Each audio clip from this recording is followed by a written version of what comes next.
Bienvenue sur Dia Motors. Dans l'épisode 2, je vais vous montrer comment j'ai roulé sur ma deuxième journée. J'ai pas pu filmer la première journée avec le coach Eric, qui est le propriétaire du circuit. Ça se trouve à Ferrières, à 15 minutes de La Rochelle seulement. Et c'est un terrain qui est super sympa parce que tu as plusieurs pistes pour pouvoir t'entraîner. Il y a la piste débutant que je vais vous montrer et la piste intermédiaire où il y a des petites bosses et on peut tout mettre en avant. Et après, il y a la piste pour les vrais crossman avec des grosses bosses, des sauts, etc. Mais ça, pour l'instant, c'est pas pour moi. Donc, j'ai plein d'exercices à faire. Déjà, se mettre debout, s'asseoir, freiner. Déjà, ça demande beaucoup d'efforts parce que c'est quelque chose qui n'est pas naturel. Et donc, il faut rouler et essayer d'appliquer les conseils. Et ensuite, je vais vous montrer sur la piste intermédiaire où il y a des petites bosses, des virages en dévers et tu dois tout mettre en application. Donc, c'est, je trouve, un bon entraînement. Et déjà, à ma deuxième journée, je me sens beaucoup mieux sur la moto. Déjà, grâce aux conseils, mais aussi au réglage fait sur la moto. Les cale-pieds plus basses et le guidon 2 cm plus haut. Bon, c'est pas encore assez, comme vous allez voir sur la vidéo, parce que je fais 2 mètres. Et il faut trouver un compromis qui puisse être acceptable pour moi.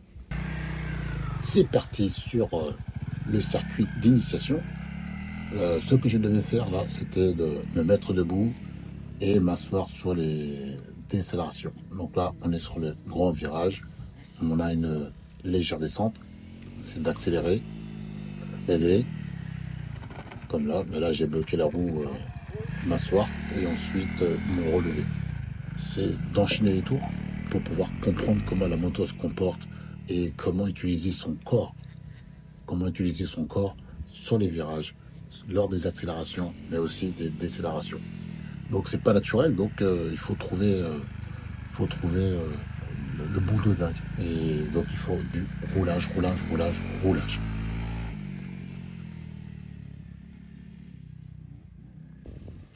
On est toujours sur la piste d'initiation, mais là on rentre dans la partie sinueuse, où là on peut voir là un virage très serré, et à droite il y a un autre virage très serré à gauche. Et le but de l'exercice, c'est se lever pour les accélérations, pour ce virage qui est plus rapide, et ensuite accélérer, freiner, s'asseoir pour prendre ce virage qui arrive là tout de suite. Donc c'est l'évolution de la technique. Là maintenant, on est sur la piste intermédiaire où il y a un peu de tout. Il y a un peu de bosse. On peut prendre un peu plus de vitesse et bien sûr, la piste est beaucoup plus grande. Il y a plusieurs trajectoires qu'on peut choisir et la piste d'avant d'initiation m'a permis déjà de progresser, me prendre confiance pour ensuite aller sur cette piste-là.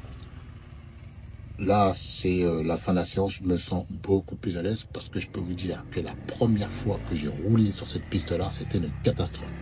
Là, sur le petit saut, je commence à faire le petit saut avec la moto. La première fois, j'ai même pas décollé la roue arrière. Donc, c'était la deuxième journée et je me sens mieux. Et grâce aux techniques et sur l'entraînement. Donc cette piste, elle est amusante, surtout avec la 300 CRF-L, parce qu'elle permet de ne pas se faire peur et de prendre confiance tranquillement. C'est pour ça d'ailleurs que j'ai choisi cette moto, parce que j'étais pas prêt à prendre une moto trop puissante. De toute façon, c'est pas comme ça qu'on progresse le plus rapidement. Ah là, je viens de rater une vitesse. Ça arrive. Le réglage n'était pas encore optimisé pour le sélecteur de vitesse qui était beaucoup trop long. Là, je l'ai réglé juste cette semaine. Donc, normalement, demain, je vais rerouler avec le sélecteur de vitesse optimisé. On va voir ce que ça donne. Bon, j'espère en tout cas que cette vidéo vous a plu et je vous dis à la prochaine vidéo. Salut, ciao, ciao.